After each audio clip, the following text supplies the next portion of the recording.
ठीक है भाई, चलिए आगे चलेंगे मेरे दोस्तों। अगला क्वेश्चन सवाल नंबर है 6 आपके सामने जी।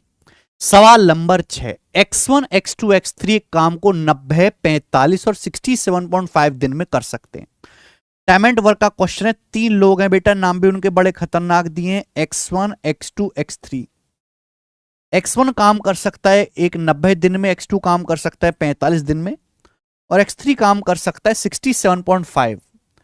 क्या हो गया बेटा, ये 2 से गुणा 2 से भाग 135 का आधा, ये 135/2 दिन में। उन तीनों ने साथ में काम शुरू किया, लेकिन x2 ने काम पूरा होने से 13.5 दिन पहले छोड़ दिया। काम कितने दिन में पूरा हुआ? तो ये लीव बिफोर टाइम है मेरे दोस्तों, है ना। काम कंप्लीट होने से पहले जो छोड़ जाते हैं वो वाला सवाल है। ये सवाल सॉल्व होता है शिफ्टिंग के मेथड से। तो बेटा 90, 45 और 135 का एलसीएम 270। ये सब 270 के बच्चे हैं, है भाई। टोटल वर्क मैंने 270 मान लिया। x1 90 दिन में काम करता है, 270 एक दिन में कितना काम करता है? 3। x2 पूरा काम 45 दिन में करता है, 270 एक दिन में कितना करेगा? 270/45 6। अब 270 को 135/2 से भाग देंगे, 4 बार जाएगा। तीनों की एफिशिएंसी आ गई।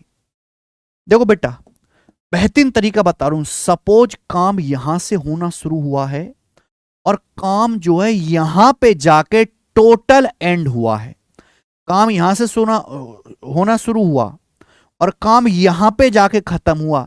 ये टोटल टाइम पीरियड मुझको निकालना है। टोटल टाइम मुझे निकालना है कि काम कितने दिन में हुआ। अच्छा, इतने टाइम में काम कितना हुआ है? 270 यूनिट। काम तीनों लोगों ने एक साथ शुरू किया। भाई x1 x2 x3 तीनों की दोस्ती बहुत अच्छी है, तीनों एक साथ काम शुरू किए, लेकिन काम पूरा होने से 13.5 दिन पहले घूंसा बच गया और x2 ने काम छोड़ दिया। x2 ने, तीनों ने साथ में काम शुरू किया था, लेकिन काम पूरा होने से 13.5 दिन पहले x2 नाम के भाई साहब काम छोड़कर चला गया, घूंसा बच गया, बहुत भयंकर। तो बताओ काम कितने दिन में पूरा हुआ? अब आप सोचो, तीनों लोग x1 x2 x3 साथ में काम कर रहे हैं, साथ में तीनों लोग।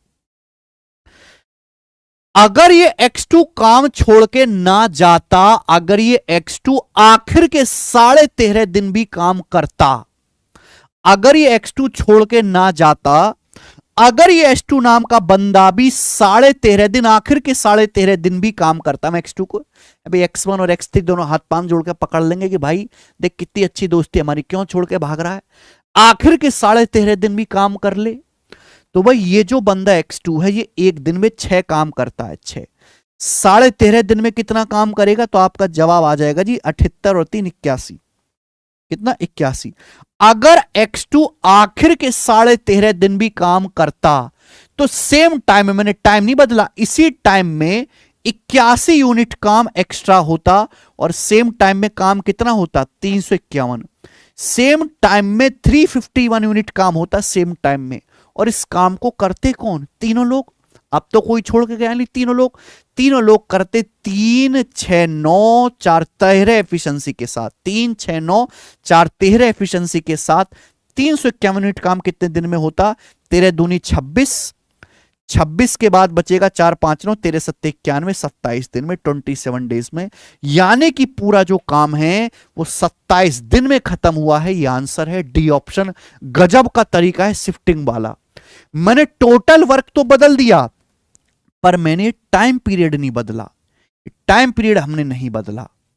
ठीक है, शिफ्टिंग मेथड है मेरे दोस्तों, गजब का तरीका। आगे चलेंगे। 2 साल के लिए एक राशि पर प्रिंसिपल, 2 राशि के लिए एक ब्याज की दर पर प्रिंसिपल पर सिंपल इंटरेस्ट और कंपाउंड इंटरेस्ट 12,800 रुपए और 14,400 रुपए है। प्रिंसिपल क्या है भाई? 2 साल के लिए किसी राशि पर सिंपल इंटरेस्ट 12,800 रुपए है और कंपाउंड इंटरेस्ट 14,400 रुपए। कंपाउंड इंटरेस्ट, प्रिंसिपल क्या है? ध्यान से सुनिएगा बेटा, अलग से मैंने आपको वीडियो भी बना रखी है। 2 साल के सीआई एसआई का आपको अगर दिया हो तो प्रिंसिपल और ब्याज की दर कैसे निकालते हैं, रेट ऑफ इंटरेस्ट भी पूछ सकता है। देखो भाई, कंपाउंड इंटरेस्ट का मतलब है ब्याज पर भी ब्याज। सिंपल इंटरेस्ट हर साल बराबर बराबर होता है। अगर 2 साल में सिंपल इंटरेस्ट 12,800 है तो हर साल कितना होगा? 12,800 का आधा 6400। सिंपल इंटरेस्ट पहले साल भी 6400 होगा, दूसरे साल भी 6400 होगा। अच्छा, कंपाउंड इंटरेस्ट कितना है? 14,400। आप बताओ कंपाउंड इंटरेस्ट सिंपल इंटरेस्ट से कितना ज्यादा है? 14,800 में से 14,400 में से 12,800 घटाएंगे तो 1,600 रुपए। यानी कि 2 साल के सीआई और 2 साल के एसआई का डिफरेंस 1,600 रुपए है। ये टोटल 2 साल का कंपाउंड इंटरेस्ट है। 6400, 6400, 12,800 और 1,600, 16,400।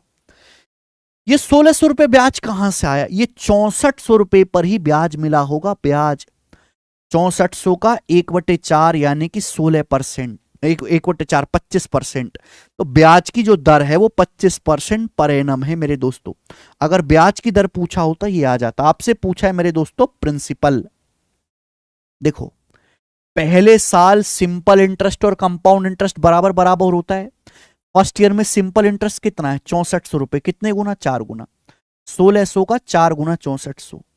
तो प्रिंसिपल भी 6400 का 4 गुना होगा। 6400 का 4 गुना कितना आएगा? 64 चौका 256, 25,600 रुपए। तो मूलधन जो है वो 25,600 रुपए। यही सवाल का आंसर है, ए ऑप्शन। दुनिया में इससे बेटर तरीका नहीं है, इससे जल्दी तरीका नहीं इस सवाल को करने का। बात खत्म, आगे चलते हैं। सवाल नंबर 8। कंपाउंड इंटरेस्ट के ठीक ठाक सवाल पूछे गए थे इस बार एसएससी जीडी में। बनाए बेटा, क्या उत्तर है? बोला 30% की दर पर उधार दी गई राशि पर 1 साल के लिए कंपाउंड इंटरेस्ट और 1 साल के लिए सिंपल इंटरेस्ट का डिफरेंस 337.5 है। प्रिंसिपल क्या है? देखो, 30% ब्याज की दर है। हमने कुछ पैसा उधार दिया 1 साल के लिए कंपाउंड इंटरेस्ट पर। ब्याज जो है वो हाफ ईयरली कंपाउंड हो रहा है। ब्याज क्या हो रहा है? हाफ ईयरली कंपाउंड हो रहा है। तो 1 साल के लिए सीआई और एसआई का डिफरेंस 337.5 है। प्रिंसिपल क्या है? देखो बेटा, अगर हमारे पास 1 साल का समय है, 1 साल 12 महीने होता है, ब्याज हाफ ईयरली कंपाउंड हो रहा है, तो 6-6 महीने की 2 साइकिल बन जाएंगी। 2 साइकिल। ब्याज अगर 1 साल में 30% है, 1 साल में 30% है, तो आधे साल 6 महीने में कितना होगा? 15%। 15%। तो आपको 1 साल में कंपाउंड इंटरेस्ट कितना मिलेगा? 15-15 का सक्सेसिव। 15-15 का सक्सेसिव होता है 32.25% आपको कंपाउंड इंटरेस्ट मिलेगा। जबकि सिंपल इंटरेस्ट तो सिंपल होता है। ब्याज की दर अगर 30% है तो आपको 1 साल में सिंपल इंटरेस्ट 30% मिलेगा, जबकि कंपाउंड इंटरेस्ट मिलेगा 32.25%। 15 + 15 + 15 गुणा 15/100। तो कंपाउंड इंटरेस्ट और सिंपल इंटरेस्ट का डिफरेंस कितना है? 2.25%। और इसी की वैल्यू सवाल में कितनी दे रखे? 337.5 रुपए दे रखे। 337.5 रुपए। आपसे मूलधन 100% पूछा है, यहां 0 लगा लेते हैं, दशमलव से 2 दशमलव कट जाएगा, है ना। ये चीज आपको लिखनी नहीं थी, ये चीज दिमाग में कर सकते हैं आप। बताओ किससे जा रहा है बेटा? किससे जा रहा है? ये 15 का क्यूब है, ये 15 का स्क्वायर है। तो 15 के स्क्वायर से 15 का क्यूब 15 बार कट जाएगा। 15 का स्क्वायर 225, 15 का क्यूब 3375। यानी कि 1% की वैल्यू 150 आ गई, 150। प्रिंसिपल पूछा है 100%, 2 0 चुपका दो, 15,000 रुपए आपका मूलधन आ गया। बात समाप्त। इससे बेहतरीन सवाल नहीं है, ए ऑप्शन करेक्ट है। हर बालक समझ भी पाया है, कर भी पाया है। अगला सवाल बताओ। बोला 12 संख्याओं का एवरेज 60 है। 12 संख्याएं ले लो मुंह उठा के, उनका एवरेज 60 है। यदि पहली 5 संख्याओं में से 12 घटा दिया जाए और अगली 7 संख्या में 10 जोड़ दिया जाए तो नया औसत क्या होगा? देखो सवाल तो ठीक है, लेकिन यह ईच शब्द और लिखना चाहिए था। 12 संख्याओं का औसत 60 है, ठीक है, 12 संख्याओं का औसत 60 है। बोला पहली 5 संख्याओं में से यहां प्रत्येक और आना चाहिए, प्रत्येक में से 12 घटा दिया जाए। हालांकि सवाल में लिखा नहीं है, जल्दबाजी ने एग्जामिनर ने सवाल बना के दे दिया टाइपिस्ट को टाइप करने को, लेकिन ईच शब्द लगा देना चाहिए था। पहली 5 संख्याओं में से हर एक संख्या में से 12 घटाएंगे और अगली 7 संख्याओं में हर एक संख्या में हम क्या करेंगे? 10 जोड़ देंगे। ये संख्याएं आपने 5 और 7 ली हैं।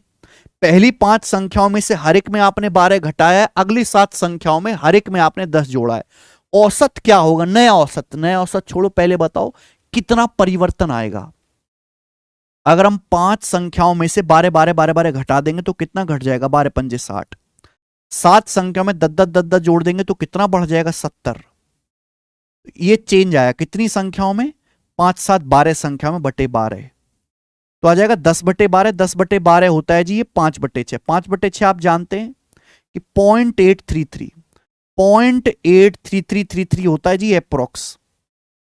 यानी कि आपका एवरेज 0.833 बढ़ जाएगा। अगर पहले एवरेज 60 था तो भाई साहब अब आपका एवरेज जो है लगभग 0.83 के आसपास बढ़ जाएगा, तो नया एवरेज हो जाएगा 60.83। खत्म। तो ये आसान सवाल है बेटा, आसान सवाल है ये, बताएंगे। अगला सवाल, सवाल नंबर है 10।